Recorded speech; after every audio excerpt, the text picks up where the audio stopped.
Good morning, good afternoon, good evening, everyone. Very welcome to join the last session of the second plenary meeting on soil spectroscopy. And during the last 2 days, the first day we have discussed our new governors, endorsed the TOR for the new chair and the steering committee and working group members. Also, we have passed the new objectives for the GLOSOLAN-Spec initiatives. Yesterday yesterday was quite technical, so we had 4 presentations from 4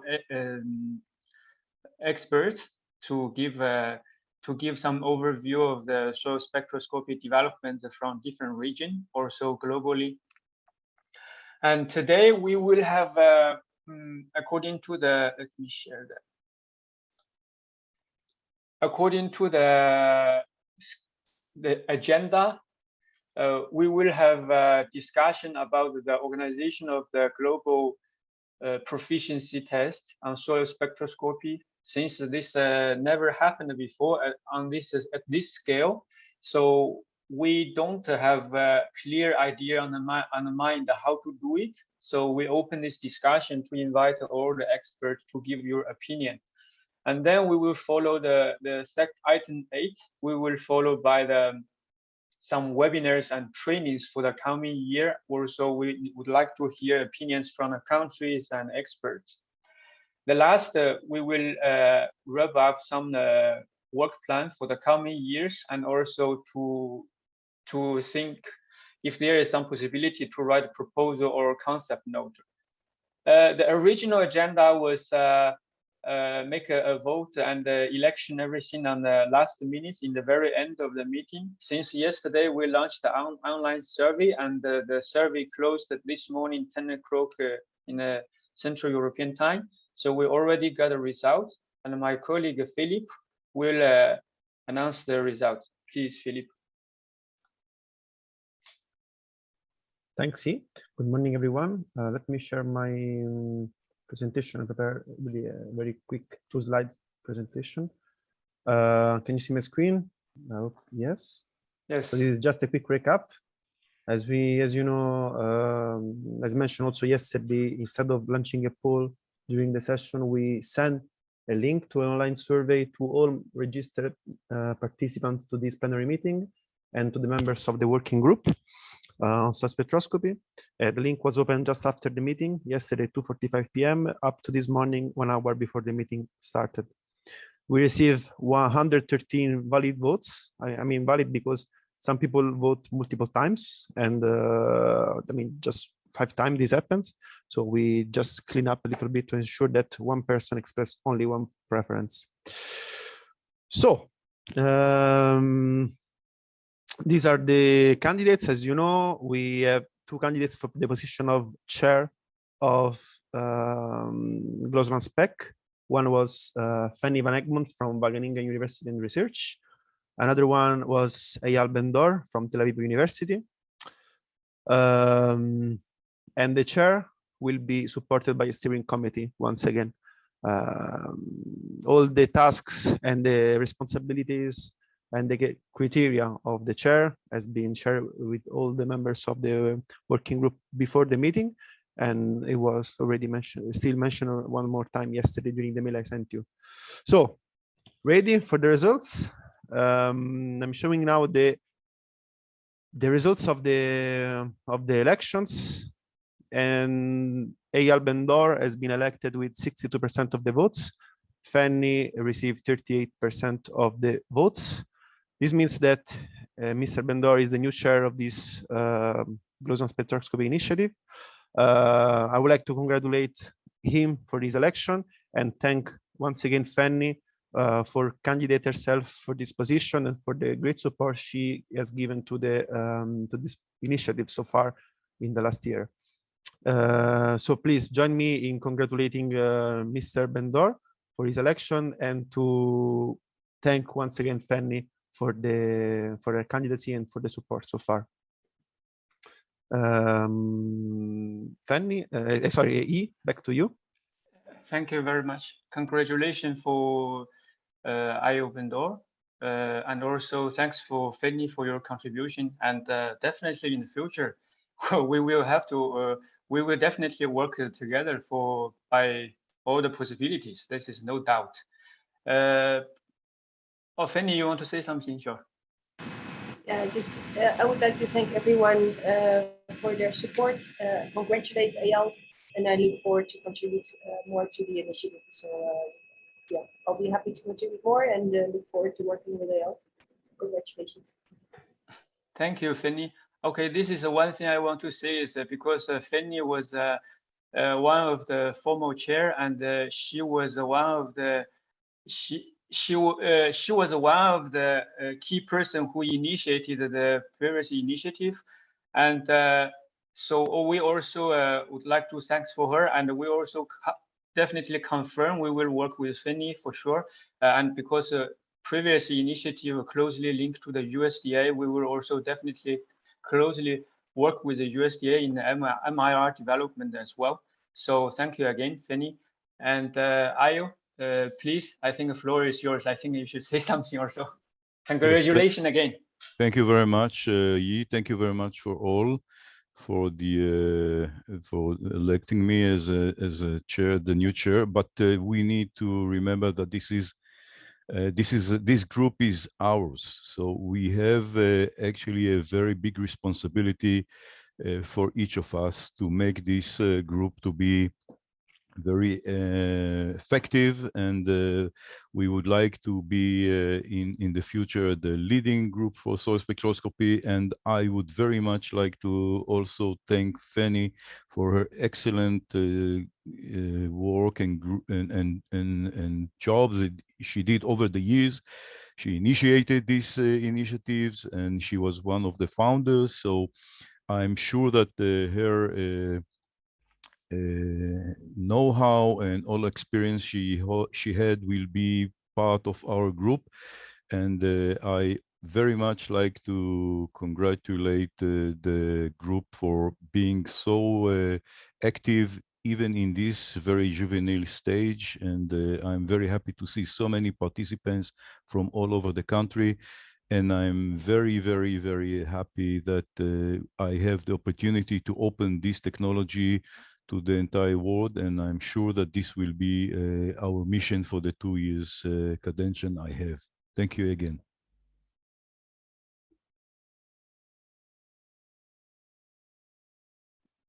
Thank you very much, Ayo. I'm looking forward to work with you. Ayo, you want to say something again? I saw you raised your.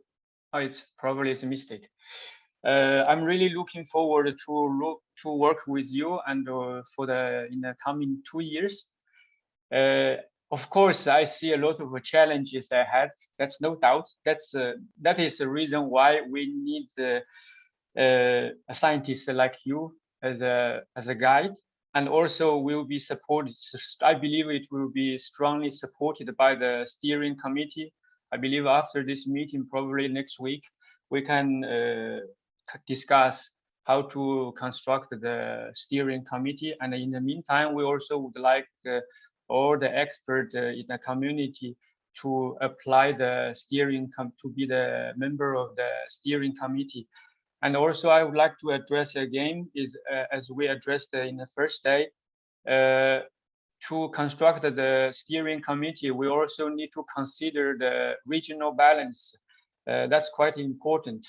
The fact is, I think most of you, all of you should know, most of the not only in the soil spectroscopy, I believe in many of the disciplines, many of the aspects that most of the experts actually are concentrated in Europe and North America, these developed countries. So considering that, we cannot invite all the experts from, even though we know you're very experienced in this domain, probably we will not be able to invite all the experts from Europe or from the US or Australia, these developed countries. But just to let you know, this steering committee and chair is 2 years term. So I hope you can understand that we will, in the future, we will change also the position. So we will try to include the all experts to be in a steering committee. Thank you very much. According to today's agenda, like just now I mentioned, is I don't know if there is anybody want to say something about the newly elected chair or not. If there is someone wants to say, please, now it's the time.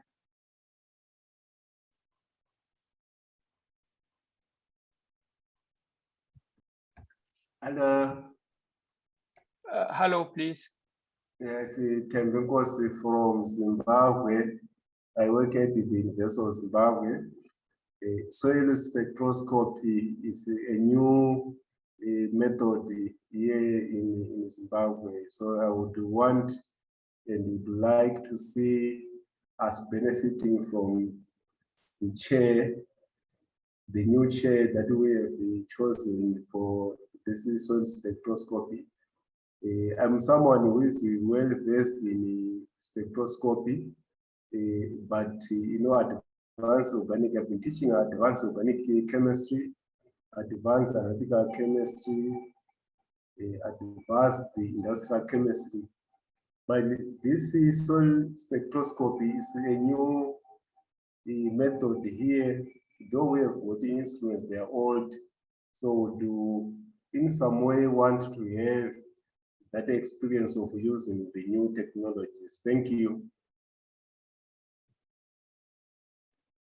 I would like to respond a little bit.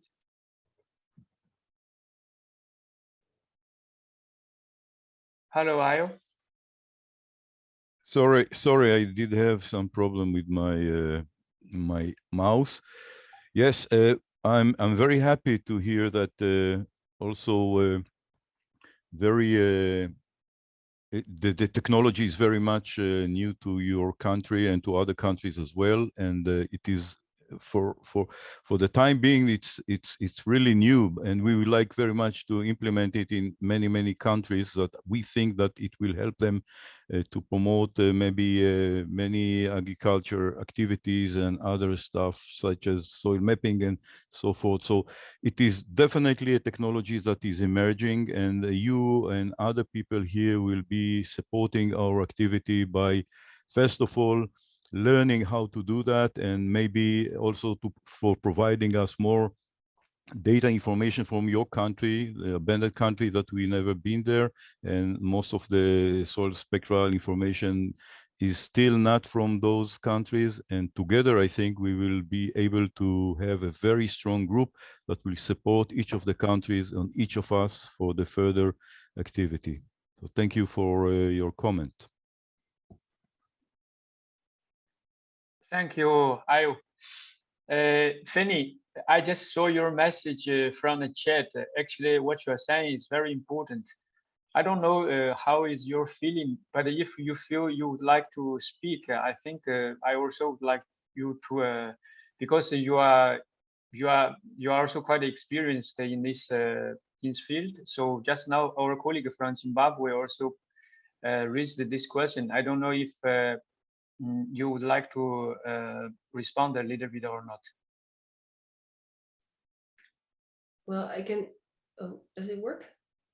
Yeah. Yes, it works. I'm sorry. I know because I'm not sure if you really feel comfortable to throw everything. Well, to be very honest, my head is slightly exploding, so this whole part doesn't really work very well. And it's very inconvenient that is happening right now.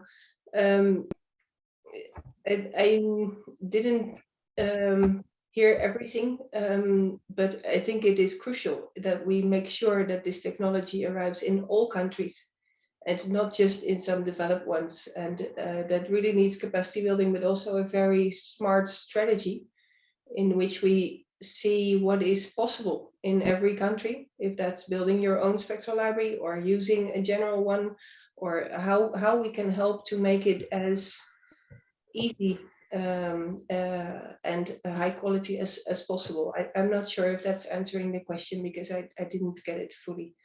I'm sorry that my head is not fully functioning at the moment. Thank you, Finny. But anyway, as I said, as also you said, we only can do this well if only if we work together. So as I also said, we have to be inclusive and get everyone in this game. And actually, this morning I had a small chat with my former colleague Maria Canada, you know her, and actually she proposed a very good idea. She said because the first day Joanna was mentioned if we can make a database for this institute and the group. And Lucrezia said that we are not allowed to release the email and those information. And Maria was saying probably GLOSOLAN can make even a small web page under the GLOSOLAN, so we can put at least the name and the name of the person and the name of the institute there. So the country actually they know where to looking for the institution and the expert to support. And then after, for example, they want to find the Fanny, and then okay, we can write to you, even though we cannot put your email in the website. So no, and I think that's a very nice idea, and to also maybe include the expertises. So every one of us has expertise that is a little bit more in maybe in the modeling or in the measurement or in storing the spectral data. And I think if we include a little bit of the expertise, it will be easier for countries to see which experts could help them best, depending on where they are in the development of spectroscopy in their country, because that will not be the same for all. So if we include expertises and maybe also a picture, so I mean, for instance, I recognize faces easier than names, so that's different for everyone. So a couple of those things, even without the email address, and then or a LinkedIn link that maybe people can put up, that also provides a means of contact. Otherwise, you will have a lot of work connecting everyone. But thank you, Finn. But take care, Finny. I don't know, this colleague, if the answer for now is is satisfied for you, but definitely later after the meeting we will have more time. And please also feel free to write an email to me. Any of the colleagues, please feel free to write an email to me if you need any support from us. According to the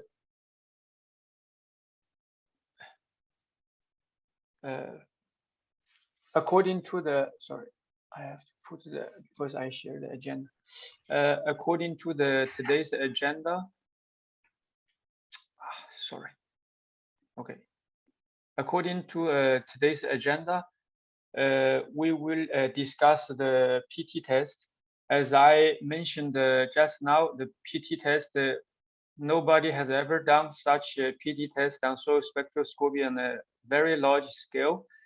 And we still don't have a very clear idea about how to do it. That's why we open this session for dedicated to discuss. And also I would like to introduce, there is a project going on. It's actually a very big USDA funded project going on in the United States called Soil Spectroscopy for Global Good project.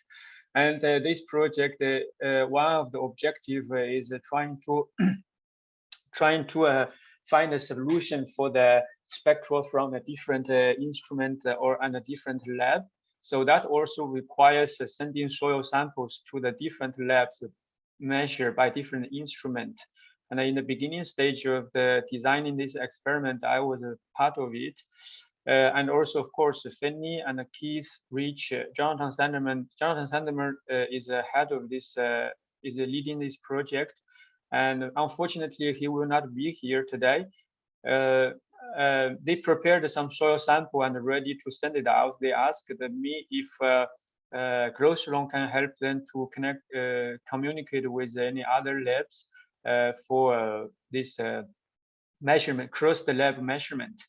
And I guess Keith or Fanny or Rich is in this room. So later on, you will have a floor to give a brief introduction for Jonathan's this experimental design. So let me share. I have one slide just because, as I said, nobody has ever done such PT on soil spectroscopy at the global scale, even though GLOSOLAN has been doing this PT test for wet chemistry every year, but never did for the soil spectroscopy. So we don't know what to do yet. So at this moment, we would like to call some expert join this PT test to give your opinion and expertise, help with experimental design. And as I said, we need to develop a roadmap, and we also need to develop kind of a technical specific guideline, because there are quite a lot of specific technical details that need to be specified. And also, sorry, one colleague, could you please mute yourself? Sandra, is that okay? Or did you have anything? Another important is actually earlier this year, we tried to contact some of the labs. They asked if they can do the PT test for soil spectroscopy, even though we didn't have any plan or design. We just want to see how it goes. Then in the end, we found a different lab requires a different quantity of the soil samples. And normally, GLOSOLAN sending soil samples to the lab for the wet chemistry PT test, normally 5 to 10 grams. But apparently, the soil spectroscopy PT need more soil samples. And we also would like to now to call the labs or the institute if you can contribute some of your soil sample for such purposes. Another possibility is as I mentioned previously, we have terminated the collaboration with IEEE due to the IEEE cannot make the publications for the free open access. But we know P4005 working group is working on that direction. So we will have to find a possibility to work with this working group, this initiative, and finally to make those protocol or guideline for measurement free open access for the labs and the institute around the world. So with those discussion, with those bullet points, of course, you are welcome to raise more your opinion. This 5 bullet points is just something in my mind. Oh, and also we also should decide which spectral range we should go for the PT test at this moment. So colleagues, you are welcome to express your opinion, and please raise your hand. Let me put the.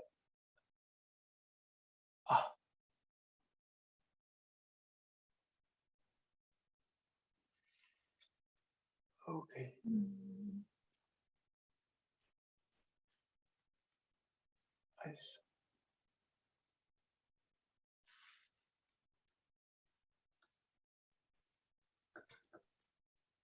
So, Nok, please.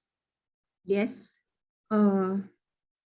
I would like to ask about the idea, how they would like to perform for this proficiency testing. They would like to perform this compare from the spectra, or they want to compare from the result after the estimation. I don't know if any expert would like to respond to this question, because Nok, sorry, I forgot to introduce it. Nok is the chair of the GLOSOLAN. So she's very experienced on PT test and wet chemistry. So I hope the expert in the room can help respond to this question, please. Ayo, please. Yes, I think the p-test should be actually planned very carefully. And as this is the first time we do the p-test in soil spectroscopy, and it is not the first time it was done for chemistry, or maybe it is the first time, but it is much more mature in chemistry. I think we should somehow think about that more closely. My idea is actually that we will do it from scratch, meaning from measurement or from sample preparation till the results. So we need to give to the colleagues their freedom to do whatever they have in their laboratory, the protocol they do have in their laboratory. However, we need to find out some way that we can compare the results, not by the samples that we are exchanging, but maybe with some sample that is, let's say, soil analog. So we know exactly what we have in the soil. From everybody will agree about the soil in terms of mineralogy, chemistry, and so forth. And this soil will be part of the PT test. And I think in the long run, when we will have to, I'm absolutely sure we will need to have some PT test in the long run. But instead of sending samples to all laboratories from some collections, we will have 1 or 2 samples that we will all agreed upon that will be checked by each laboratory. And this is part of this PT test. It has to be somehow implemented in this PT test. And with regard to the spectral region, you asked about this question. I think first, this is my opinion, but maybe there are some opposition to my opinion. I think first we need to go to the spectral region where we have much more spectrometers available within the colleagues. So we would like to first look up how this p-test will run, and then after, perhaps to extend it to the MIR region as well. So I hope this somehow answered the question, but if there are some other opinion, I would like very much to hear. Thank you. In my opinion, I think that if you would like to organize this PT for the spectroscopy group, I think in the first time you should recall all the data, either the spectrum or also the wet chem lab, so that you can maybe the spectrum, the wet chem lab, and also the estimation of the soil property according to their software. But when you perform the performance, maybe you can calculate, you can perform the performance by the spectra first, I think, because I think that spectra should be able to compare easily than the estimation of the soil characteristic, in my opinion. I think we should think on two directions. One is the chemistry, and the other one is spectroscopy. So I think first of all we need to find out that we can get very reliable spectral information, because if this is not correct, then we cannot go to chemistry. So proximal sensing will be the end of the chain. Thank you, Ayo and Nok. Nicola, please. You are muted. Thank you. Again, as a representative of an instrument provider here, I think I'll just remind the community here I think in the big picture, if you want this to really become implemented to the, shall we say, better of the world's agriculture, it is important to think in terms of rollout. And here, the commercial labs, I think they are really the key, because they are in the end the ones who will provide these spectroscopy services for the end users. And in my experience, anyway, something like soil or shall we say sample preparation is a very sensitive thing for a commercial laboratory. It is simply very hard for a commercial laboratory to conduct a delicate sample preparation on a small sample. And for this reason, I think it's important to include NIR over MIR. Although MIR has more spectral information, this sample preparation is simply something that is hard for many commercial labs to handle. That is what I have encountered, and I think that if this community, which is, as far as I can tell, a more academic community, decides to focus more on MIR, then we are on a path where we will be having a harder time to get our results into the commercial labs and into the real world. So for that reason, I would suggest NIR should be focused, should have the focus, not the complete focus, but should certainly be included. Thank you, Nicola. And actually, Keith, I don't know if you feel comfortable to say a few words or not, because I know you have a different opinion. I think the community should listen your voice, and it's very important. And also I know in the beginning of the Jonathan's project, the experiment design, you give quite a lot of important input, and especially you made me realize that in the beginning include wet chemistry, include both spectral and the wet chemistry in the PD test, it will be extremely complicated. So if you feel comfortable, I would like you to speak a few words. Is that okay for you, Keith? Yeah, certainly. I mean, please. The sample design under the soil spectroscopy for global good initiative is still, in development, but the samples will have already been analyzed at the KSSL for a wide range of parameters, so no one needs to redo any wet chemistry or reference data on those. I mean, my suggestion has always been to start with mid-infrared because it predicts best, and it's always good to benchmark that. But I don't think any of this is compulsory. I mean, people will scan the samples with whatever instruments they have. So, I think it should be opened for people to, to submit spectra for the instruments they're using. But I think the focus of the initiative has been on mid-infrared to begin with, only for the reason that it tends to perform best in terms of absolute prediction. But no, I don't think it's exclusive in any way, and perhaps it's better to do everything together at one go. Yeah, so then it's really a question of seeing how well the spectra can be transferred from different instruments and how well calibrations hold up, developed on one instrument and then run on spectra from a different instrument, and what sort of transforms or how well different kind of transforms can work. Yeah, so as I said, it's still in discussion and development, but the sample selection is in progress, so that at least there will be one set of well analyzed samples available. Yeah. Keith, would you like to speak a few words for John's because previously John wrote an email to me, you were CC'd because John couldn't attend this meeting, and he's asking if there's any lab who would like to join this test. Would you like to speak a few words for him as well?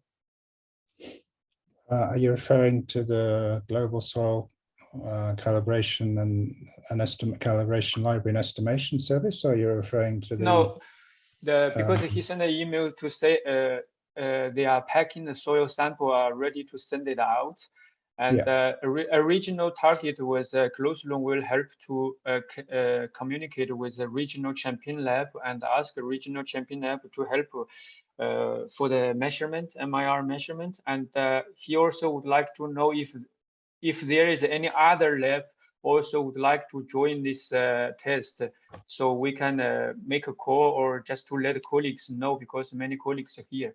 So if I guess you know more information about that part, or your. Well, I think at this stage it's just scoping for interest, so to see which labs would be interested in participating. So I think that's the main task at the moment for this group here. Okay, thank you. I think a set of quite a number of samples that then will be distributed. So it's not just one sample, but it's a range of samples that then labs will be required to measure in their own facility to do some analysis on after. But it's more like a call of interest. Well, I will have a dedicated meeting with John later, so we can discuss more. But definitely the GLOSOLAN will facilitate, that's no doubt. The next one, I don't know, Io, you raised the hand since beginning. It's you want to speak again, or you didn't lower the hand? No, this is a mistake. It happens every time. Sorry for that. Okay, so the next raise the hand is what I cannot see because I share the screen. I cannot see the James Institute, and I cannot see the full name Scotland. Please. Sorry, I couldn't see your full name because I share in the screen. Hi, sorry, it's Jean Robertson. Yeah, no, I was just on the whether, yeah, I think I agree with Raphael that there's so many aspects of this that we probably need to spend time in looking at it. And I do think that from what the others have said, that there's advantages on having NIR and mid-infrared. However, when somebody was saying earlier about whether we just have spectra or whether it's the it's whether we look at the parameters that are predicted. I think that spectra at the moment, unless you're going to say that everybody has to follow at this stage the exact same protocol, they're going to be very different, but we might still get reliable predictions. So I just think that, yeah, that these things, you know, I do mid-infrared and I use ATR mostly, and we get good predictions in that. That obviously those spectra do not compare with what other people are doing, but we might still get reliable predictions. So I just think that I agree with Raphael, there's a lot of things to think about. And I also agree that it should be with Keith and others that said it should be mid-infrared and NIR that are involved. Thanks. Thank you very much, Jan. Actually, I guess I never met you before, but later on, please, you are welcome to write email to me, and then probably we can also have some chat and to see if there is some way to work together or not. The next one is yeah, I raised my hand now. Yes. This is Okay, not a mistake. Yeah, I just want to maybe highlight that what we need to do is actually to find out the way how to harmonize all spectral libraries. So this the PT test has to be somehow focused on this direction. So if some laboratory will have a very drift measurement from the others, how we can merge them together. So it's not only to find out if the results of spectral measurement is totally different from each other and how we can merge them together. This is the idea. We would like to actually, in the end, find out how to be able to have a global soil spectral library. So I think we should put it in this exercise as well.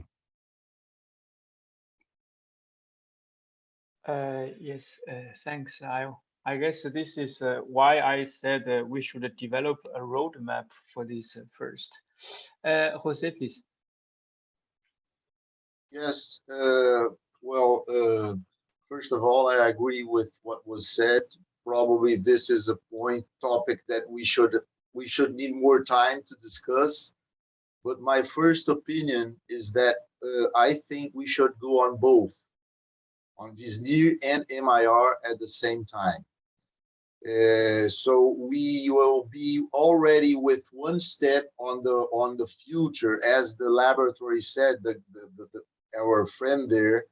We use more VISNIR because it's easier and MIR not. But we know that MIR will improve. So I think I think it's no problem to work with both of them. This is my preliminary opinion. We can be inclusive. I think one thing does not exclude the other one. And the other thing that I agree is we can take a lot of examples of how the wet laboratories do with because they have a lot of experiences on that. So we can make an exercise to see how they do, so how we could do. I always think on them. For example, as said there, probably the sensor is not exactly the same, but the result is good for that region. This is what happens with laboratories. Sometimes the laboratory send a soil sample that it's not good for the major one, but it's good inside the same laboratory. So so there are many aspects that we can get some experiences from the wet ones to try to insert on what we are doing. But this is only an exercise to discuss, nothing that we will have. So I think these are my first ideas. Thank you. Thank you very much, Jose. Actually, the Clemence from Liège, from Liège, I don't know if you feel comfortable to speak few words or not, because previously we had a couple of email exchanges, but we couldn't have that much discussion. So because you are also, as I remember, you are from one of the regional champion labs. So I think your opinion is also quite important. Yes. I put a message in the chat, but I can tell it. We in Belgium, but in only a small part of Belgium, we organize a PT with NIR. And actually, the samples were sent for wet chemistry, and we first asked only for the spectra. And because it was for us the first step where the labs could change something to have better results. So if the spectra are, we thought actually that if the spectra were really different, then we could first do something on the measurement of the spectra, and then we went a bit further, and we asked for the predicted values and the chemistry, the classical wet chemistry values. So this is, for me, the first step, and there are different manners to judge how the spectra are similar or not. And then I think that the equipment will influence the spectra, and so this is a point that is important to take into account when you treat the results. And also the equipment will influence the spectral range. So the spectral range might be defined by the equipment we use. So I think that's it for my part, for regarding the discussions we had so far. Thank you very much, Clemence. Probably after the meeting, we can also schedule a meeting and then to discuss a bit more. And I believe your lab can contribute in this also in this regard. Jose, please. Yes, only to put some things to think about. It's not a decision. As we are seeing, we have lots of, here in Brazil, in São Paulo, for phosphorus, the best is the resin, and the best on the central is for malate to make phosphorus, for example. Okay, so the different methods in laboratory are different, have different impacts for the community results. So the question that we should make is, and people are using spectra to see with which method is doing better. So it's something to think about also. And at the same time, I agree with Isle when he says that the main point, as we want to everybody talk with the same language, if we could make this normalization between every sensors, and this is the difference of wet analysis. It's more easier to make between sensors than between wet analysis. This is what I see, because you have a lot of stuff. If we reach that, it will be better for all community. So, so I raised two issues to be discussed. The first is that sensor, once we have something to see and normalize them, it will be good for everybody. And the second is to discuss the differences of wet analysis, different methods for the same element, and what happens if we use the sensor. Will he choose one? This is only to put in discussion on in another time. Thank you. Thank you. I think the next colleague is I think from Mevdes, please.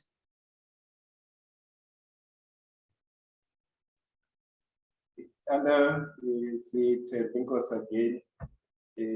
I think we need to use both methods for the PT as a learning curve for us. And also there is the aspect of which mode to use. We've got the attenuated reflectance and also got diffuse reflectance. I remember in 2020, discussing this with the kid. I'm sure he can explain on those two aspects of soil spectroscopy when using the IR measurements. Thank you. Thank you very much. Clemens, you want to speak again? Yes, regarding the question of the equipment, I think it is really important because here we measured like, I don't know, 20 or 30 samples on different equipment, and we had different predicted values. So the equipment is very important. Maybe if you organize a PT and that the labs measure the same sample on different equipment, you may have different values, but the problem may not be the lab performance, but just the equipment that is different and that give different values. And so maybe all the labs will work properly. Thank you. Ayo? Yes, I just want to mention that even the same spectrometer can be actually deteriorated with time, and so you have to be able to make sure that your spectrometer is working well or perform well during your measurement time or your measurement period. So even if you are not taking this into account, then the models are very bad. So it's not only between spectrometer, it's also within your spectrometer. So you need to have a protocol for your spectrometer to check it up before measurement and to check it up after measurement and see that no deterioration had occurred. Thank you, Ayo. And I saw a message from Brandon Malone. I think it's very important. He said the labs, commercial, and the government have their own SOP. It would be a tough ask to. It will be a tough ask to expect them to modify their practice. Harmonization method will need to take account of both instrument and soil processing. And I think this is quite important because if I understand right, the soil processing is about the sample preparation, because that's extremely important, because spectral measurement, the sample preparation not highly affected the light, how light goes. Yes, I agree. The sample preparation we should take as a consideration as well. Maybe one thing to mention here, that we are in IEEE's Standard Association P4005. We are dealing with this issue and with sample preparation, and also with the problem that we need to actually convince people to take the protocol in a very simple way. We are not trying to force, the idea was not trying to force the users to change the protocol.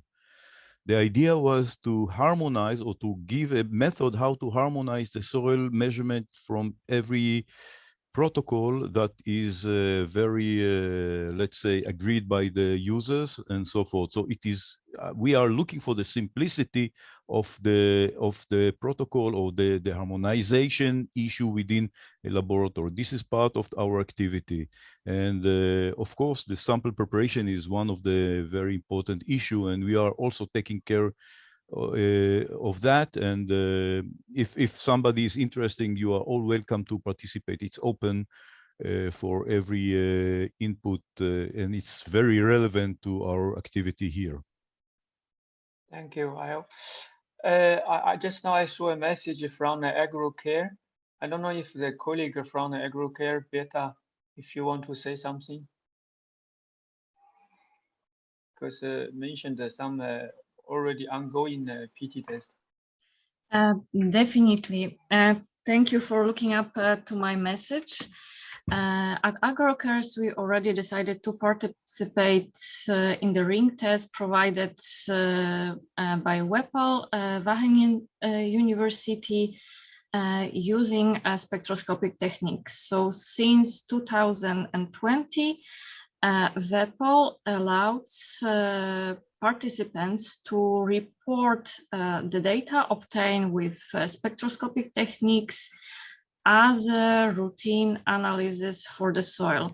So how this process looks like: the sample which are received in our to our laboratory are analyzed using a classical methods and near infrared spectrometers, and we report all of the data as a separate data sets. Referring to different methods used as a reference method for specific parameter. That means that in case of data obtained with near infrared spectrometers or near infrared spectrometers, the predicted value that we report will be linked to the reference method that we use to build a prediction model. For example, for parameters like pH, organic matter, or some values related to texture, so clay content, cation exchangeable capacity, those I will name just a few of them that we report under the proficiency testing organized by WEPAL. Perhaps that might be a temporary solution as a first step to assess how many laboratories already collect the spectral information for soil, how they perform against the classical techniques. That's just an idea, and it's pity that Vinny is not joining today. Maybe she could have some extra information that could be added. But we as AgroCares, we already decided to try to compare our predictions, the performance of our models between proficiency testing. Thank you. Thank you, Beta. And I'm first of all, I'm sorry that I couldn't focus on everyone's speaking too much, 100%, because in the same time I also need to look at on the chat. But this meeting is recorded. Afterwards, I will re-listen again, and then afterwards also Beta, you are also very welcome to write me the email, and afterwards we can have more discussion on that and to see if there is a possibility we can work together. Definitely, I can send you more information, more detailed information to your personal email. I'm happy to discuss further the possibilities of a collaboration. Yeah. Thank Thanks. you. Yeah. We don't have that much time. I know this is a very important discussion, and if we open, we can continue this discussion until this evening.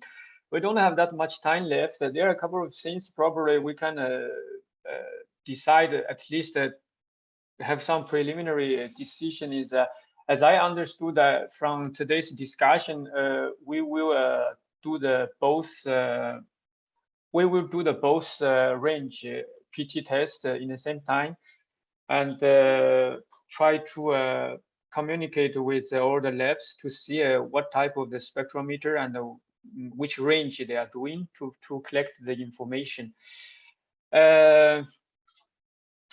So I don't know if everybody agree. We can start with both range. Second one is about the I think a core soil sample, we can leave the discussion later because of the GLOSOLAN has quite a large network. We will try to contact with those network to see if if there is a proper candidate for the soil samples. And for the expert, I don't know if there is any expert in this room would like to voluntarily to join this initiative for the PT test, because we really need the expert to contribute your knowledge and experience, also your network, because we need to communicate with many labs. And first, we develop a roadmap. Afterwards, we can discuss how to develop a technical specific guideline for such a test. So I don't know if there is any expert now would like to voluntarily to join us, or any labs.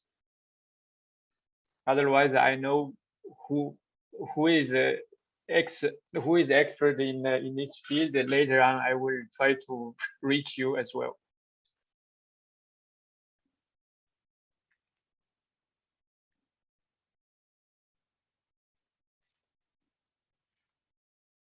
So nobody want to join this expert group.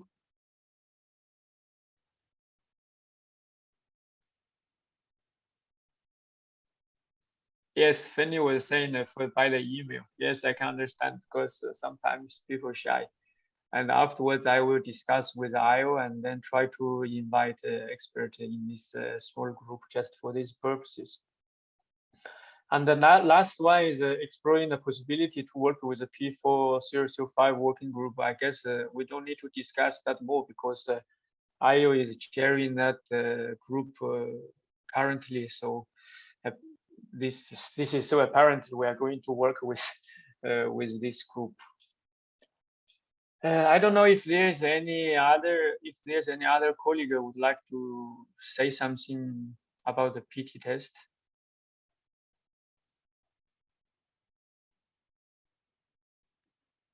Okay, we can go to the next item. Is about the webinar and the trainings. A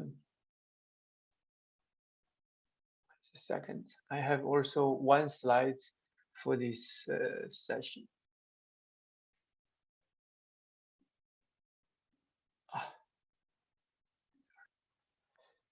PT test.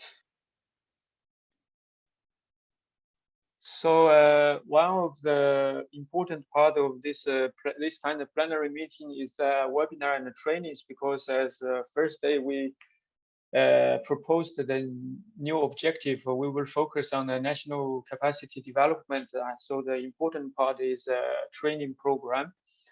And this year, in the beginning of during the first day meeting, I presented some of the achievement during the last 1 year's work. We arranged 6 webinars, and we were very successful. To be honest, in the beginning, I was quite stressful, because I was worried that maybe there will not have many participants to join this webinar. And then in the end, it turns out quite popular, and a lot of colleagues around the world are interested about this webinar, apparently interested about this technology as well. And many colleagues also asked if we are going to organize such webinar next year again or not. The answer is yes, definitely. So today I would like to discuss with you. We have planned some webinar with some potential topics, and confirmed with the speakers. It's just a very preliminary topics or the titles.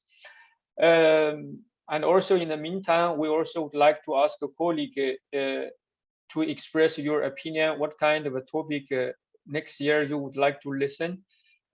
So next year, I have confirmed a few speakers.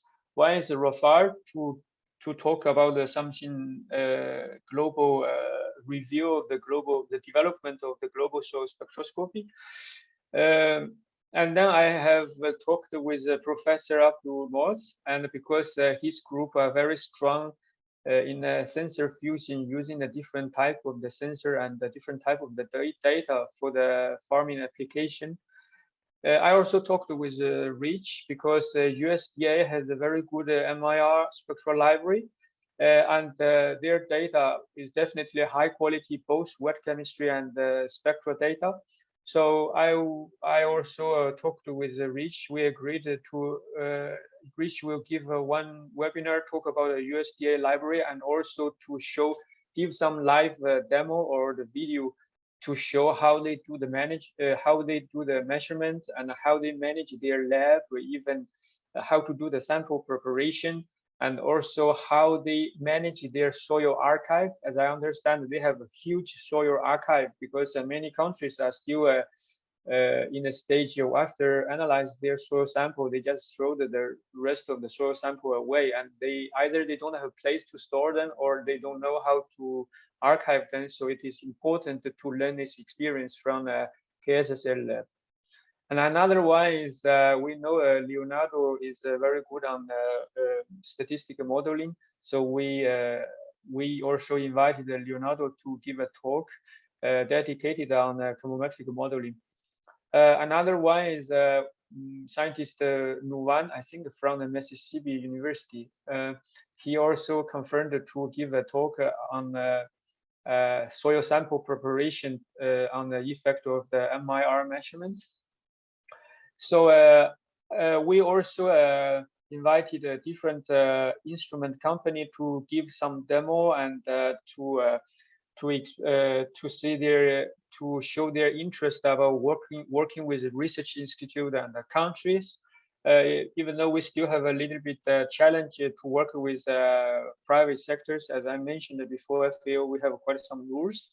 So in this domain, we also would like to invite the institute to work together with the instrument company. So it will be also much easier for FAO to work together with all of the stakeholders.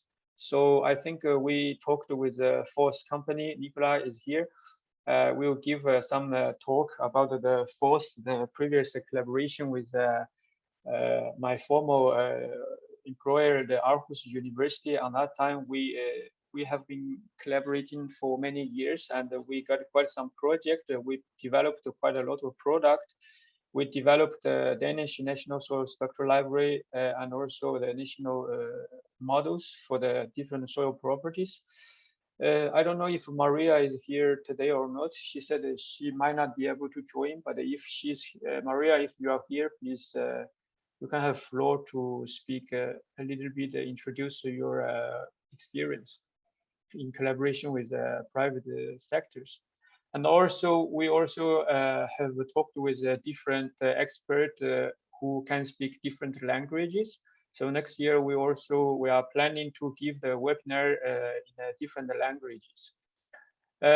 So now it's time to ask the colleagues to express your opinion, what kind of topic you would like to listen and to learn next year. And also in the same time, we know there are still a lot of experts in this room.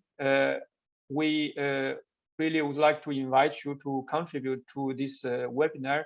So please also feel free to volunteer yourself to give a talk in our webinar.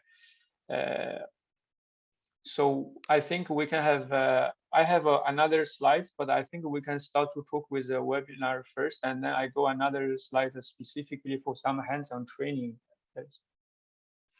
Thank you. I will put a slide. So if anybody have something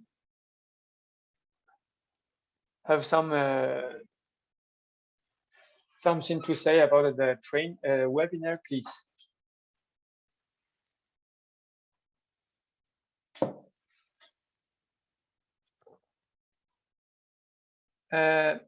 Jen, please. Yeah, no, I have to say the webinar series have been excellent, all the ones that we've been having over the last time. I was actually interested yesterday, Raphael mentioned that we're not using spectra directly so much. There's not that we maybe need to do something on sort of direct use of spectra.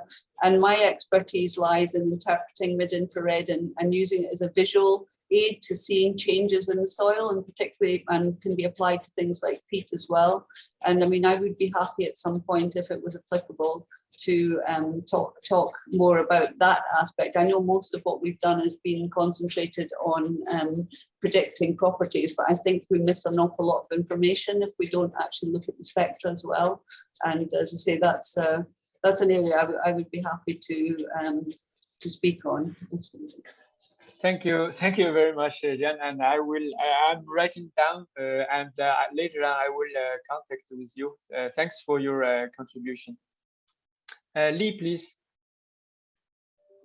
Hi, great. Yeah, just like Jean, I was also going to present another idea, because I think a lot of what I've heard around the discussions are some of the operationalization of laboratories and kind of the steps that really need to be in place, around some of what I presented and what was highlighted by Raphael about standard operating procedures, building a library, databases, instrument calibration. So some of the kind of, it may sound less sexy than what Jean was just proposing, but I think also really important. So kind of like a capacity building for labs. And I think eCraft would like to offer that. And that would be like operationalizing your spectral lab in, Mozambique or Nigeria or Sri Lanka, something on that. So not so much on analyzing the spectra, but more on kind of key steps for getting your lab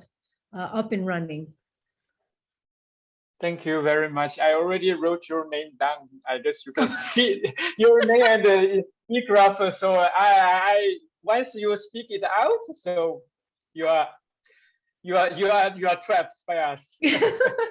We would love to. We'd love to. And also we are building an amazing online database that we would also love to present. And the idea is that having shells that other labs could replicate. So this is where how your laboratory information management system can support your lab. So we could present on many things. Pencil us in 2022, we're here. Oh, by the way, Lee, sorry, I have to put this because I'm sorry, colleagues, because my eye has some problem now sunk in, and I have to protect my eyes, so it will look a little bit weird. And one more thing is actually I want to ask, because just now I thought that you are not here today. One more thing is just now we talked with this PT test. One more thing is definitely we also want the eCraft be part of this. This is no doubt. So not only webinar, okay? Yes. And I think Elvis is in touch with Fanny on that. So definitely count us in. Great. Yeah, okay, thank you. The next one is Branislav. Yes. Sorry. Good morning, evening for everyone. Branislav Jovic, Serbia, Faculty of Science. I just want to share some of my impression about being part of this group. In our part of the world, there is a growing interest in precision agriculture, modern methods, and spectroscopy also. So I would like to be an active member of this group, and I think that I can be a speaker and prepare a webinar in our Balkanian languages. I think it will be interesting for a lot of researchers in our part of the world. So I think that I can also contribute by translating standard operating procedures on our languages. So you can add me also in group. Thank you. Yes, thank you very much. I'm writing, sorry.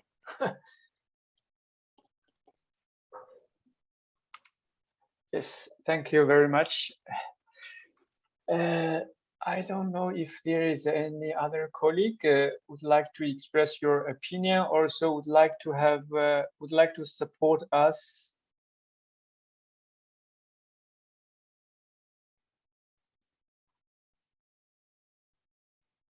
or any specific topics or any specific subject you would like to hear for next year? There's a couple of suggestions in the chat, so you can have a look later. That would be okay. or later. Yeah. Okay, thanks. Estimation uncertainties. Yes. Yeah, quality that's very- assurance and quality control as well. Yeah. Yeah. That's no doubt. Okay. I will. Sorry, it's very complicated. Okay, I will go to the. If there's nothing more about the webinar, I will go to the next slides. One second.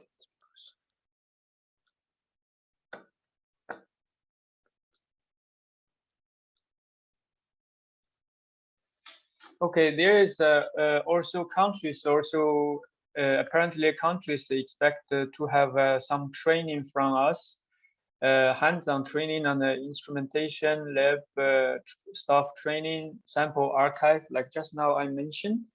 This one probably it's difficult to be done by the by just a couple of webinar and some of the Zoom meeting, as Rich mentioned before. So we will see next year, depending on the COVID situation. If COVID situation allows, I think soon we will start to have experts to go to the country and spend a short period of the time to stay with the labs staff to have some hands-on training. So on that time, we will also be looking for the experts. And here is about the spectral modeling training here, and I would like to spend a few words more here. One is my personal feeling and my personal experience. Another one reason is after some discussion with some senior colleagues in this field. Our biggest concern is that even though we are developing some training material and we also collaborate with the University of Sydney, Alexander Wodox is making a video course for the spectral modeling.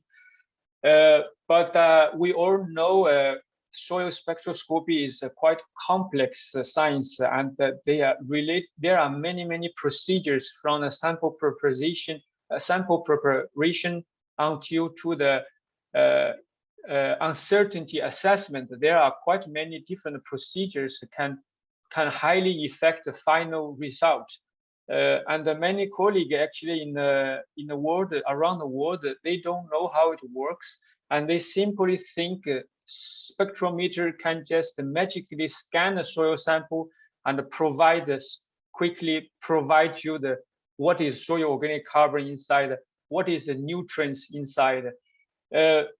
So my biggest fear is if we simply let countries to learn how to run a couple of lines of the R code and then get some prediction, get some numbers, and then some of the labs, especially the commercial labs, they simply start to declare they can do the prediction service. That will be a very dangerous move for our community. So in this regard, I would like to, GLOSOLAN would like to take this step quite cautiously. Especially one comment from the Dominique from France, Yinha, he also said that this is one of his biggest fear. Once the commercial lab starts to declare they can just give the number to the farmers, that will be very dangerous. And most of the commercial lab we know, actually they don't have a long tradition on the soil science and the pedology, so they don't have that knowledge and background. So in this sense, I also would like to listen, colleagues, your opinion about this, because I'm quite cautious in this regard. Another one is I want to, in the beginning, I said that I would like to encourage countries to collaborate with the advanced institute and research groups to write a publication together, to write project application together, even encourage the countries to have your students or young researchers to visit the advanced institute to have some research stay or study or have joined the PhD program such as. This is because I also had some discussion with some colleagues in the field. We all agree soil spectroscopy is something quite complex, and it's very difficult for a country start from scratch and without any guidance. If the countries can work together with advanced institute, that would be much better than you work alone. And like what I said, will make less mistake and will be more efficient. So in this regard, we also would like to encourage countries to go like this way. But we will have a more discussion about the writing the proposal this session later.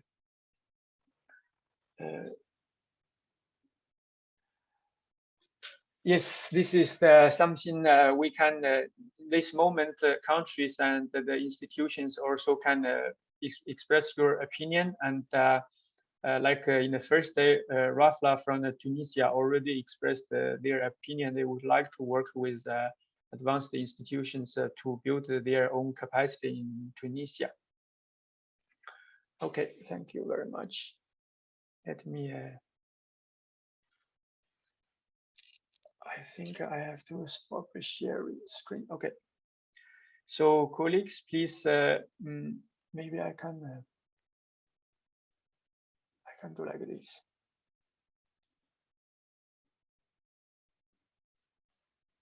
Okay, colleagues, please, if you have any input or comments about this, please. Can I comment here? Yes, please.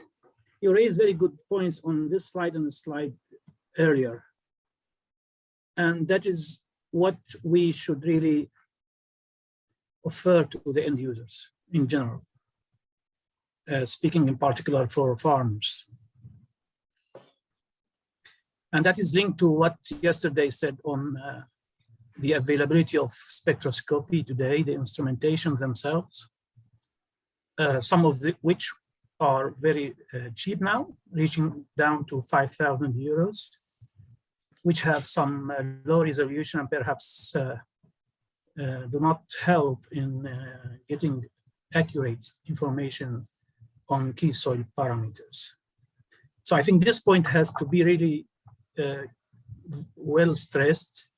As you can realize, in the past, let's say 10 years, 15 years ago, when they started talking about soil compaction and detection of soil compaction, and people started putting a time behind the tractor and say, okay, we can measure soil compaction this way.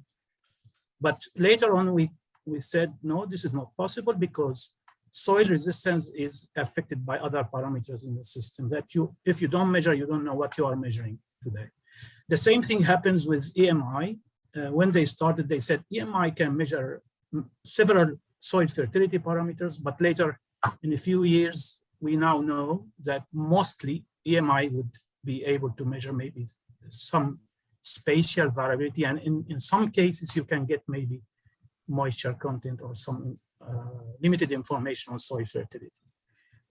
But this is sold to the farmer as a business, you know, and the farmers was buying these services. They thought that, okay, now by this data, they can do some accurate management. But with time, the farmers are clever and they will realize that this is not true. So I think it's very important now that here in our community, we should be very careful of how to sell ourselves. And mainly, I think one step we can start with is maybe one of us who has experience with different instrumentation, those which are very expensive and more reliable than those low-cost spectroscopy.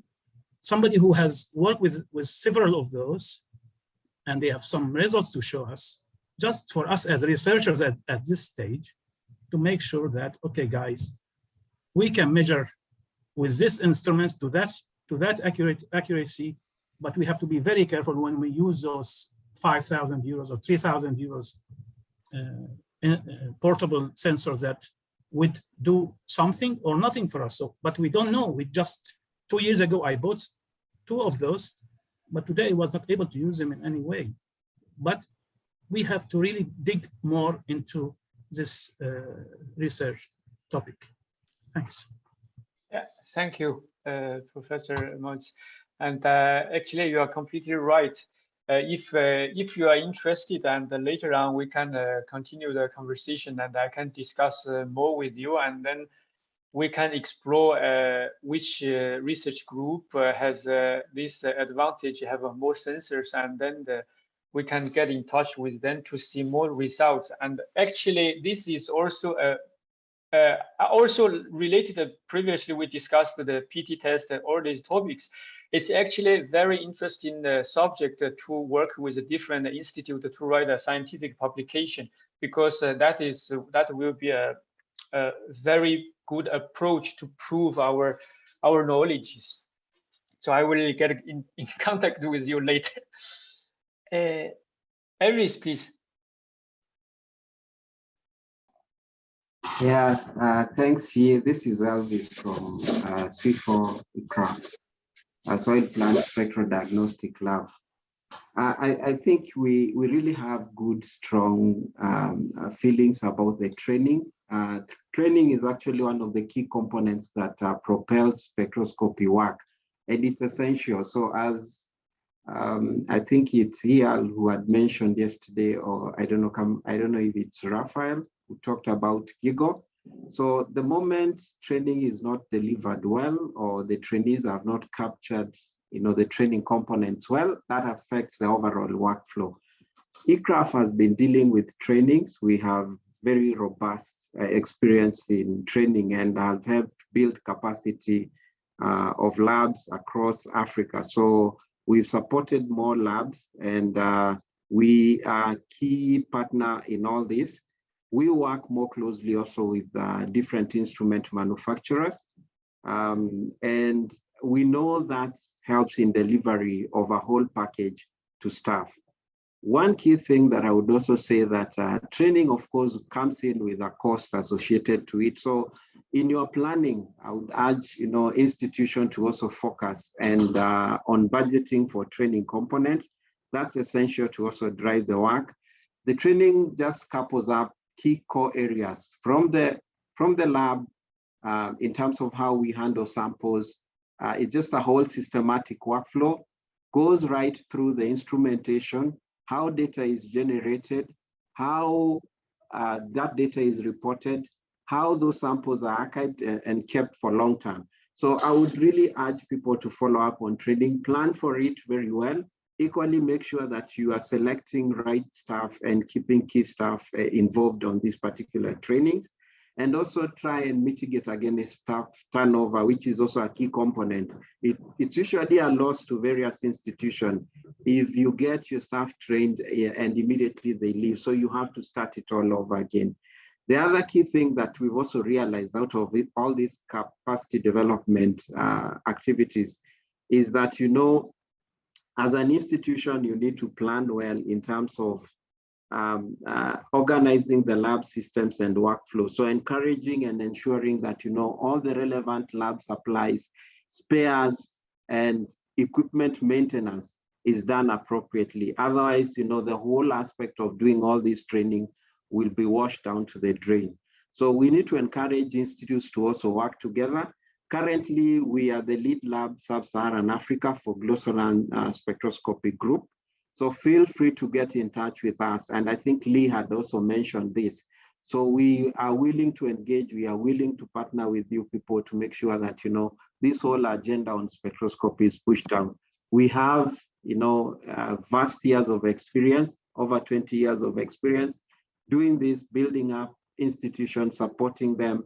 But all in all, understand the bottom line, it also comes also at a cost. So it needs great and super planning financially, and as well in terms of infrastructure and other related human resources.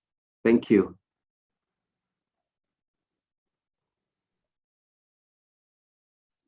Sorry, I was muted because I put these glasses. I can see this screen, but I couldn't see another screen. Sorry. Thank you very much, Elvis. Definitely, I think later on I need to talk with you. Actually, we will definitely have a lot of things to work together with the ECRAF. Nicola, please. Yes, for us, we have a global presence, so we work together with many labs, both university and commercial.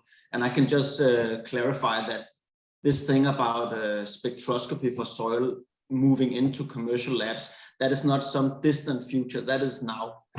We are receiving many requests and many labs are really interested, commercial labs are really interested in soil spectroscopy. And I think that the majority of them are taking it very seriously and being quite cautious. Of course, not some more than others, but I think generally speaking, the way for a community like this to act is not to be, shall we say, too cautious, because then the commercial labs will simply run too far ahead and do this themselves. I think it's important if GLOSOLAN wants to have an impact, then it's important that GLOSOLAN acts soon, because otherwise the commercial labs will simply run along themselves, because they are really interested in using soil spectroscopy for good reason, because I think there are many advantages, but certainly many commercial labs, they are inexperienced, and some take it seriously and others are less serious about that. So that's just a piece of, shall we say,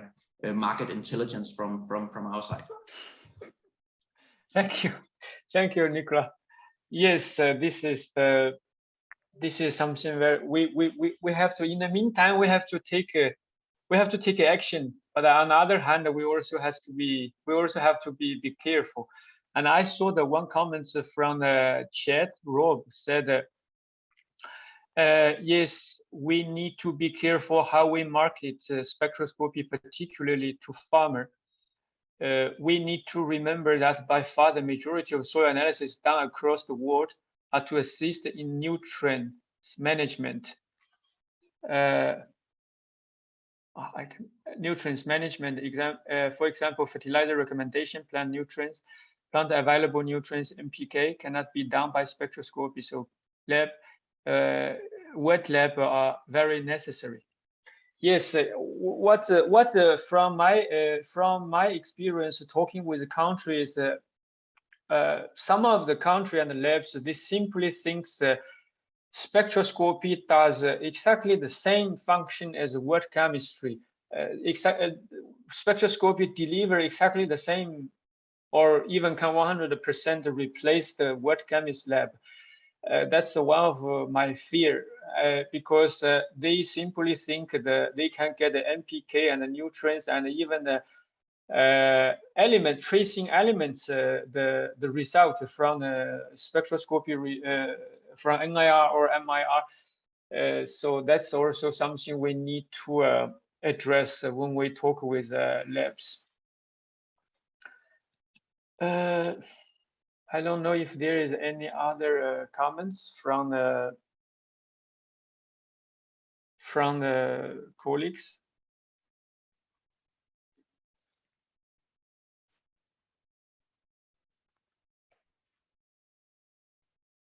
Otherwise, we will go to the item 9, the work plan, and also the project proposal, concept note writing.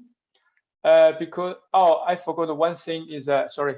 My former colleague Maria Canada from Aarhus University, she cannot join the meeting today, and she asked me to show one slides about what they are running the course in soil spectroscopy on the visible near infrared region.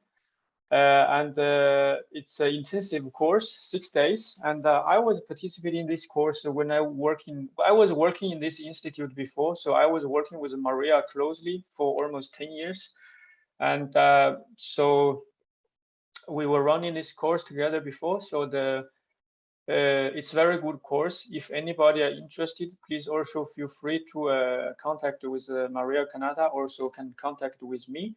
And you also can see there are some lectures, the Paul Stenberg genre, and IO also. So it's a good opportunity to join the training. There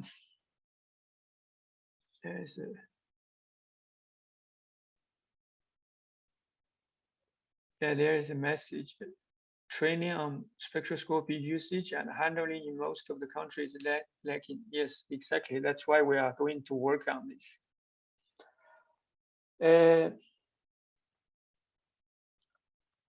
And the work plan. Yes, I previously drafted a very preliminary version of the work plan, so we can discuss a little bit, and also some project proposal writing.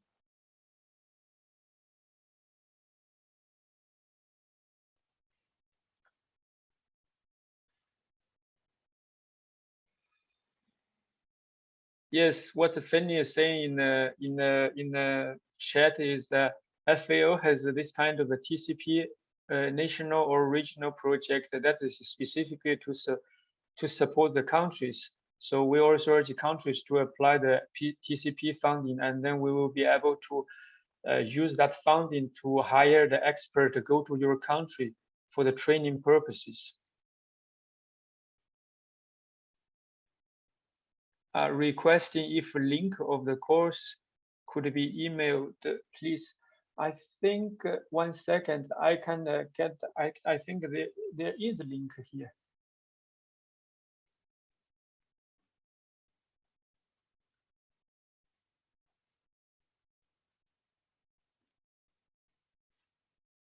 Let me see if I can directly put in chat.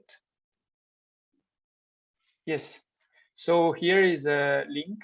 Anybody interested, you can get in, and I think this link will have more information, contact information of Maria, I'm sure.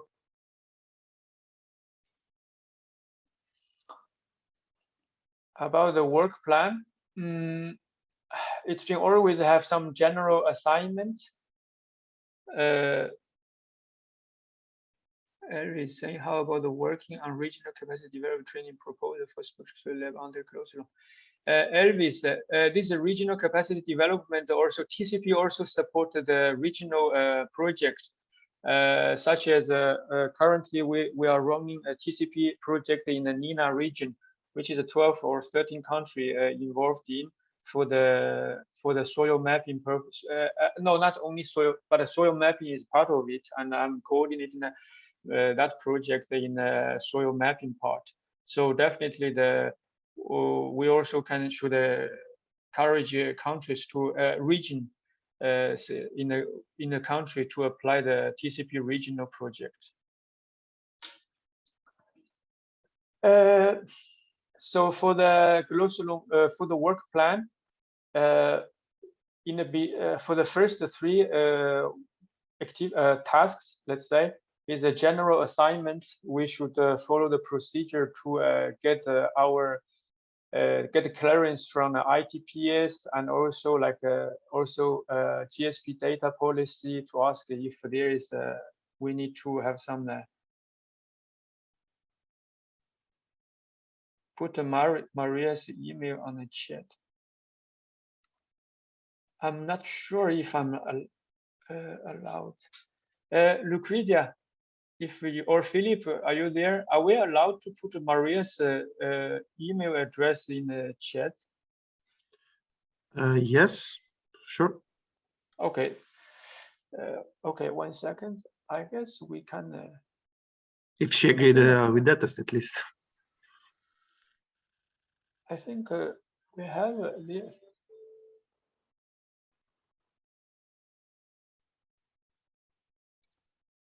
There is no her. Here. I don't. Okay, I will put it. Yeah, it's already in the chat. Okay. Thank you, Nicola. I don't need to follow any rules. Yes. So the capacity development, I summarized something is we will, as we discussed, we will organize different webinars on different topics. So the different colleagues from working groups and speakers and manufacturers such as FOSS will support these activities, and this activity will through all the year until end of the next year, I believe, because we already scheduled. We already confirmed a few talks and also confirmed another 2 additional speakers today. So we have already fixed 8 or 9 talks already. So definitely we will go through all the year. The capacity development is developing the training material. As I discussed, this is ongoing. So we hope I confirmed with Yufeng Ge about this training material. So we will be able to finalize this training material because review is back and we are revising it.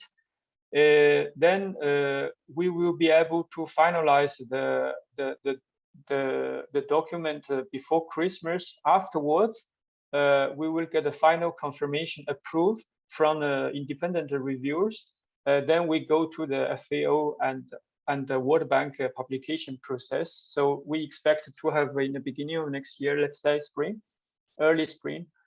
And the video course, I think the Sydney University of Sydney we are working with. Sydney, the lockdown is getting relaxed now. So hopefully colleagues from the University of Sydney will be able to go back to office, get their equipment and work properly. So soon, I hope we can get the video shooting done. But I'm confident that we will get those video courses online next year. Training workshops. Yes, depending on the COVID situation, I think we would like to organize some workshop to invite the countries, colleagues, and also experts. Probably go to Rome or expert go to the countries to organize some training shops, depending on the COVID situation as well. And also this is I just added today. So soon I will, I think, working group, I maybe chair. And maybe steering committee as well. Fanny, you are saying the spectral equipment in lab in Rome.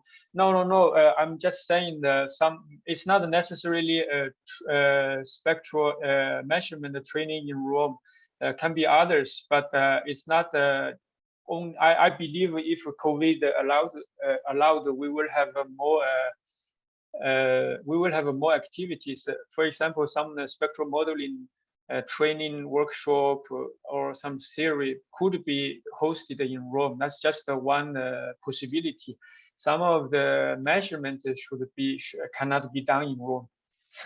So it's not only one. Activity. Yes, in Europe, and also probably we also can have some regional. For example, some African countries, they do the training. Probably will be much easier for them to do it in ECRAF. Some of the Latin American training, probably it's also easier to do in Brazil. Some of the Pacific training probably is also easy, can be done in Australia. So after this meeting, and I will work with IO to build the steering committee, and afterwards we will start to contacting and confirming with advanced institutions their willingness to join the capacity development. Of course, already a lot of the institute. I'm very happy. Many institutes already confirmed during the last day's meeting, also today, to join this effort. But afterwards, I will still need to have an individual meeting with each institute and then to talk something in more detail. And I will summarize all this information And to see if it's possible, we can publish this information in our website, but without your email address. I believe with the name of the institute, I think it's possible. I don't know. Philippe, Lucretia, do you think is that possible?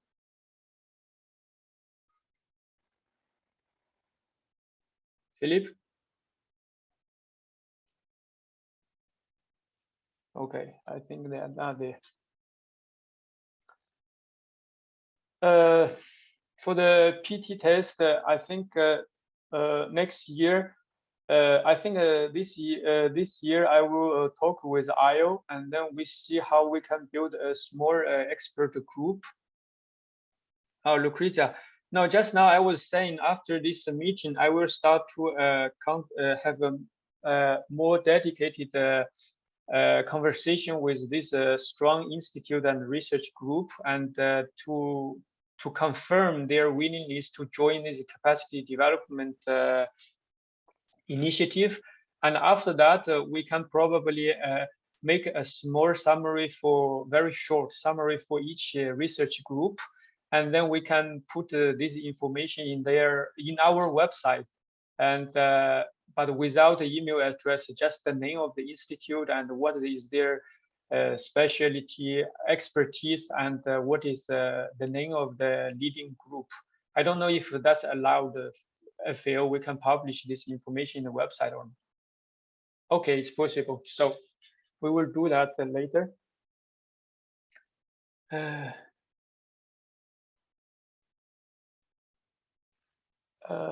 Okay, the PT, so I will work with IO to invite a few experts to in this small group. Then we try to develop a roadmap, because as I said, we still don't have a clear idea how to do it, to develop a roadmap for this. Just now I was thinking actually those roadmap and the technical specification probably potentially can turn into a scientific publication also. The next task could be is we will contact with labs to ask their willingness if they would like to join this PT test for the soil spectroscopy, and also confirm their capacity. And because not every lab has both NIR and MIR instrument, so we will get more detailed information and summarize it, and then we will report to the working group. The last one in this PT test is, as I said, we need to discover the potential to work with the P400 working group to see how to get a SOP and the protocol for the spectral measurement. And we will try to have some solutions afterwards. For the global spectral estimation service, as we talked yesterday, the current existing estimation platform are only just the infrastructure, definitely need the data to support. And also the current open access data also not enough to cover the global soil information. So we definitely need the countries and institute to support this initiative and volunteer base.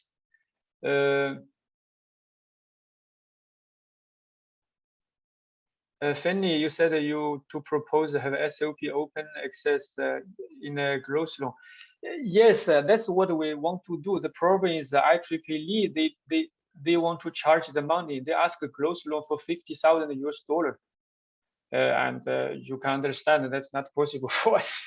And also, if a GLOSOLAN doesn't pay, and then they want the lab to pay $100 only for 5 years, actually.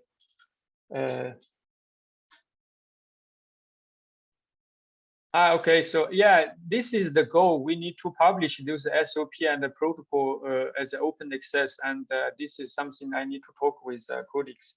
That's the direction to go.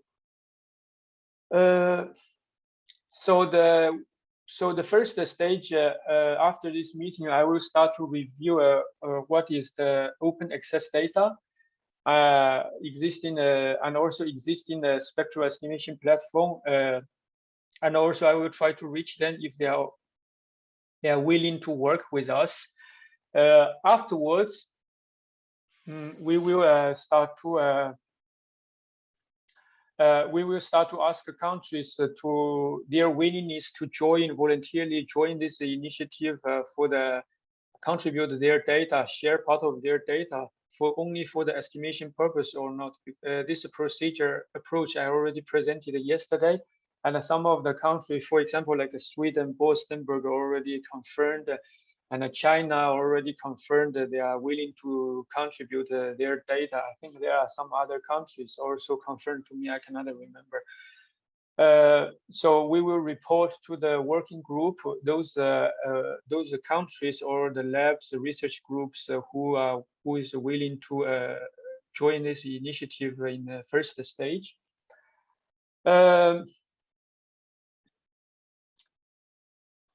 Yes, and I will start to contact with the countries to ask them if they are willing to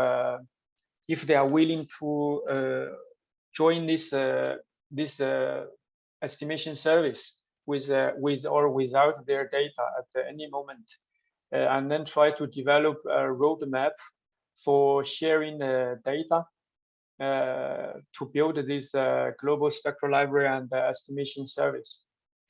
And the last one is a project and publication. I think here should have one thing is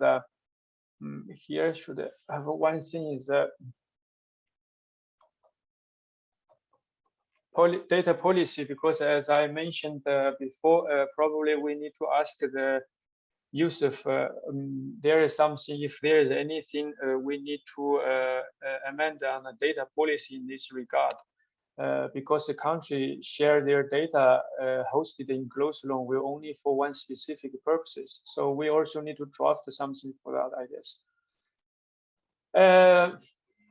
Writing of the project proposal for covering the current following cost. This is just something in my mind, but the colleagues, you are welcome to express your opinion as well. So, and also this is just the draft of the work plan. I will discuss with IO and later with the steering committee to finalize it and send the report to the working group to get a final improvement. So we foresee there is some coming cost, need some activities that need funding support. For example, if there is any estimation service platform wants to work with any product wants to work with FAO or GLOSOLAN to host it in a FAO server, we definitely need funding support for the IT facilities, because I believe that will be a very large computation facilities. In the beginning stage, probably not that much money, but later on, I believe when the user getting more and more, it will become a very heavy machine. So we need to find the money for that. And also organize the PT test, some training, some the funding for the training. And we also need to write a project with countries. And also, as just now I mentioned, we encourage countries. Ayo, you said expand the document to the, I think this is better. I think, yeah, sorry. So as just now I mentioned, there are different approaches. For example, like a TCP project for the country and for the regions. And also we also encourage countries to work with advanced institutions to write application together to target some international fundings. That will be much more efficient for the countries to get the money, because previously I talked with some colleagues, expert in the field. They said previously they were invited as independent reviewers for some international funding application, and they saw some applications apparently is person who doesn't have that much experience for writing the proposal to target the international funding. So those colleagues, we believe they are working alone. So to make your application more efficient, so we encourage countries to work with experienced research group and scientists. So let them to help you in the project application. That will be much more efficient and faster and easier to get the money for your country and your lab to develop the spectral laboratory and the spectral library or everything. Identification of the project outside that can contribute.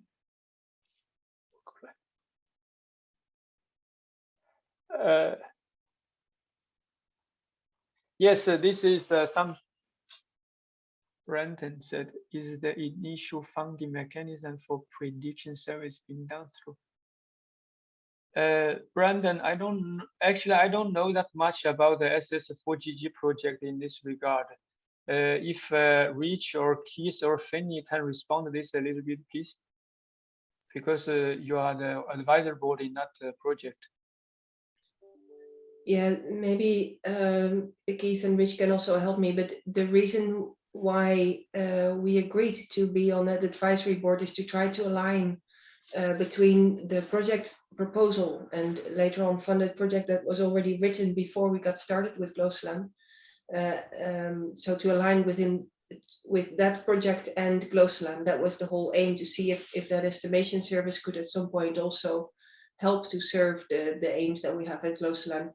That project proposal was written before this all got started, and it will build an estimation service at first for MIR data based on KSSL library and also a couple of others. So that's a project of a couple of years that will at some point finish, and then we need to see where it goes. So yeah, I think they're open to work with us, and we can see how much we can cross-link the initiative. So the developments, IT developments, how to serve spectral data, how to connect libraries with estimation services, etc. That's also quite technical. So how do we make that happen? How do we connect all that databases to this estimation services?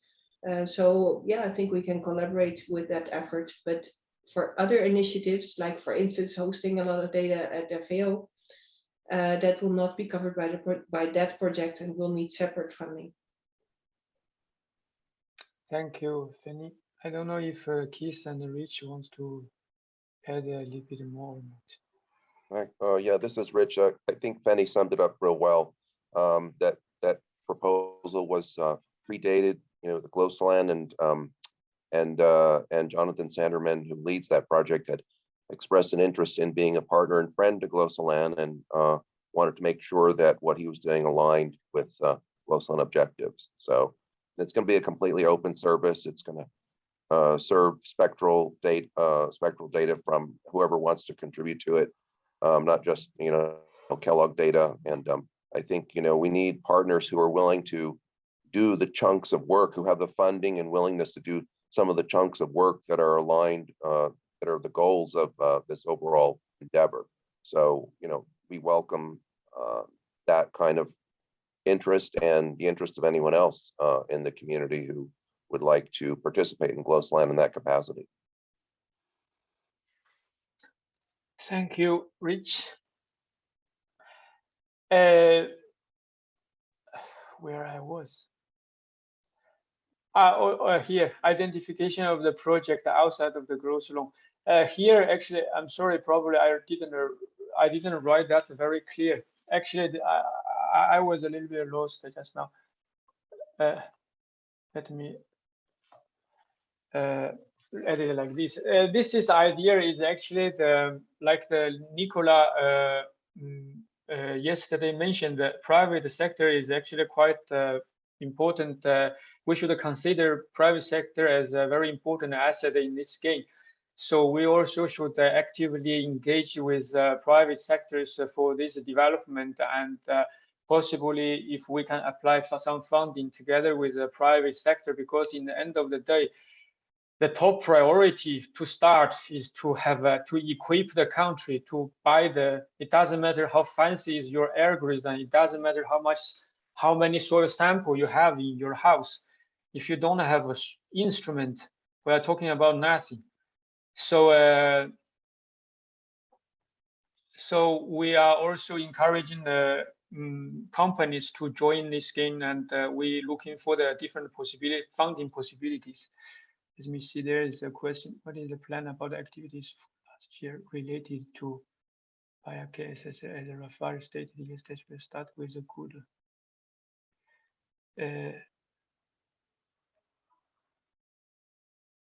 I think this is a question for KSSL. I don't know if you can address a little bit or not. I'm sorry, which question? It's in the chat. It's for everyone. I don't know if you can see or not. Oh. Do you want me to read it out? Yeah, would you please? Yeah. What is the plan about the activities from last year related to webcam standardization via KSSL? As Rafale stated yesterday, spectroscopy starts with a good webcam. Well, there's no doubt about it.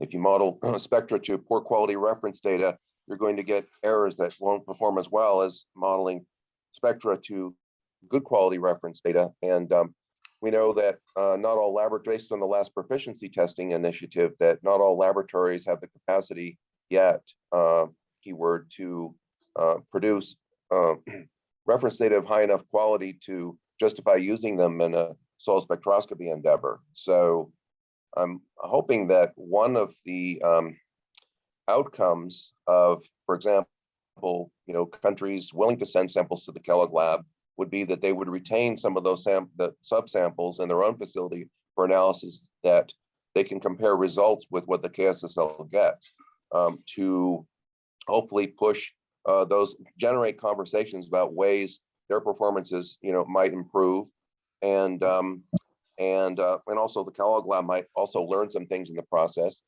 about different standards for analysis, towards having common standards and also common standards for quality control.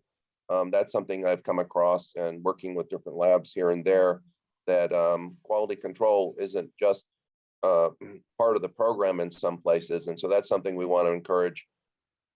So to the extent, possible, I'm hoping that, these sample transfers will, not only allow,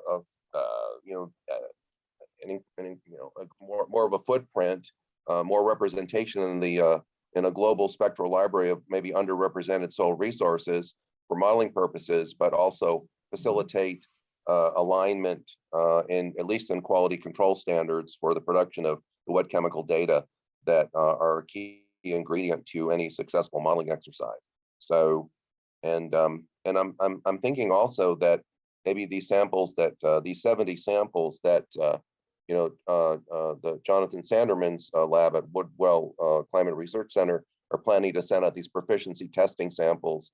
I think there's about 70 diverse soil standards that are being prepared to send out to GLOSOLAN regional champion laboratories and other interested in facilities. And those also, the goal there, of course, is to understand the variability in spectral response across labs and to develop methods for, maybe optimizing predictive performance across this variability, but also maybe they could also, I don't know how much samples can be sent out, but I'm wondering if those can be also serve a similar purpose as sending samples, as countries sending samples to the lab for analysis. Rich, I think Thomas is also asking if this initiative is still active. So if labs are still, or countries are still invited to send samples to KSSL to do this exercise. Oh, of course. Yeah, absolutely. Yeah, no, sure. The Kellogg lab is open for business, and interested countries are, once we get the sample submission guidelines finalized, and we're about 99.999% there, just have to put some finishing touches on a Zoom call. once those are distributed, countries are free to express interest and send in samples that capture the variability of their country or a targeted region of that country. And those samples will be, analyzed by the methods that were mentioned on the first day and second or third slide that I presented. And all those data will be returned to the customer and anyone who's interested in having the data. So, yeah, the only roadblock that I have, the one roadblock that I've heard to participation is a data privacy issue, but any data produced by this facility are going to be public, and they'll be made publicly available to not only the customer but anyone else.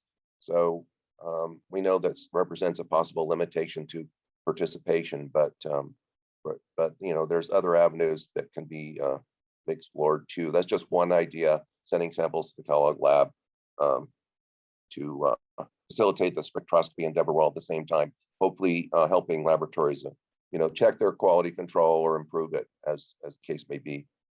So yeah, so if the question is the management here at NRCS and still very willing to do this, absolutely. Thank you, Rich. Well, of course, Brandon is saying USDA has a big budget. That's no doubt. And Brandon, I think we should work together to get some money from it.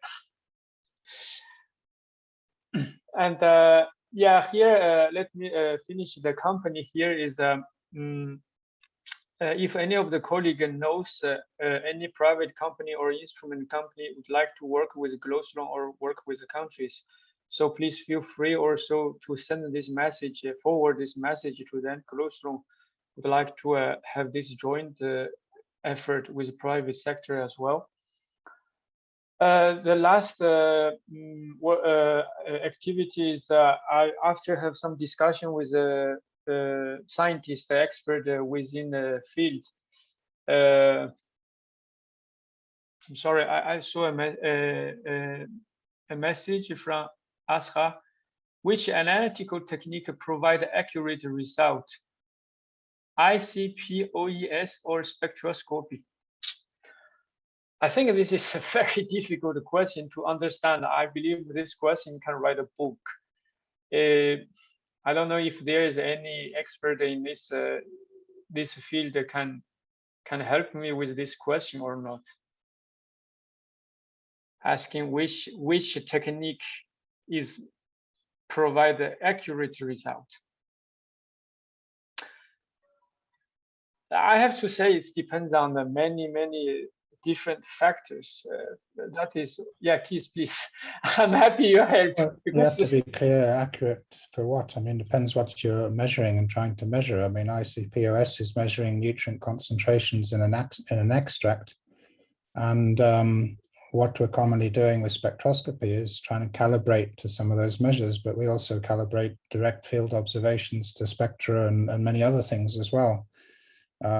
So it's quite rare for spectroscopy to be able to predict, to calibrate to a chemical extract, salt extract, and achieve the same accuracy. But on the other hand, in some cases, spectroscopy has been shown to actually exceed the accuracy of the laboratory reference data by averaging across them when you have a very good model. So yeah, you really have to set out your measurement objectives first and what you're trying to do to be able to answer that question. Yeah. Thank you very much, Keith, for your help, because this kind of general question, I often get this kind of general question. It's very difficult to answer it in a few words. The last is after discussion with some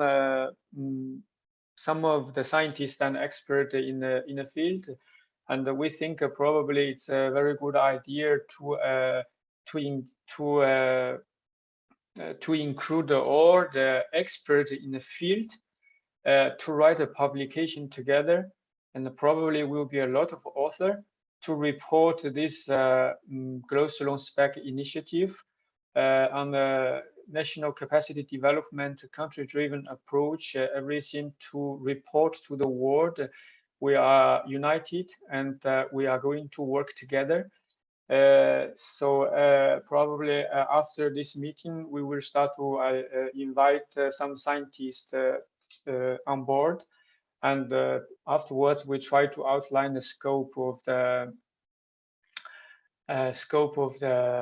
this publication, and then decide which journal we go, and then slowly start to write. And I believe this is not going to be an easy and a fast paper, but we will try to do this. There is one colleague say yes, that they have their own laboratory. They would like to help GLOSOLAN. I don't really understand your statements. Is you would like to help GLOSOLAN, or you would like to get the help from the GLOSOLAN? Can you please make it a little bit more clear? In the meantime, since we don't have that much time, this is the work plan, very preliminary draft. So I guess we can expand the meeting a little bit more if any of the colleagues have comments on this work plan, and then I can add it or modify it. And also in the meantime, if any of the colleagues are interested to join those activities, and I will be happy to add your name here. This is I think participants, responsible parties. Add your name here and to include you in the relevant activities. So please, colleagues, if you have any comments on this work plan, please, it's a time for you to express your opinion. But could you please, Philip or Lucrezia, if you are there? Yes. Philip, can you temporarily moderate this if there's any colleague who would like to speak, and then I really need to go to the restroom. Okay, please, sorry.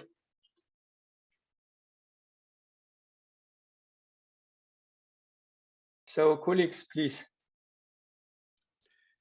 Yes, so if you have any comments on this, try to read in the chat. Yeah, it's maybe a suggestion because I think quite some people have left already. So maybe. Yeah, I see. Yeah, what you mentioned, that we can follow up in the upcoming days about this. Yeah, so just to put it up online so everyone can sign up to the activities, have a think about it. Maybe they need to talk to managers to see if they have hours to actually commit to this. So maybe we can take a week or so for people to subscribe. Yeah, let me also remind that we'll try to send as soon as possible all the material produced in this meeting. So this means report, presentations, as well as the video recording. This will take a couple of, maybe a week or so. But in the meantime, we can send email to follow up on all these on this and on other items as well that may require further, say, collection of feedbacks from participants of this meeting. So we will send you an email. If someone has any more comments, you can just drop in the chat. We will record it and then come back to this once you, as Fanny said, you can speak with your colleagues, with your peers within your lab and institution about this proposal. And yeah, okay, yeah. Basically, we agreed to follow up by email on this, as some participants already left.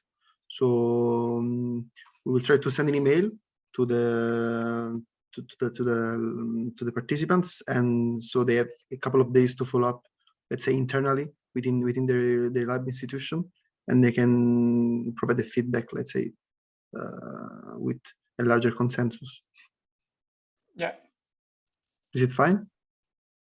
Yes, sure. Yeah, because this meeting took quite long, and I kept speaking. My brain was not really working.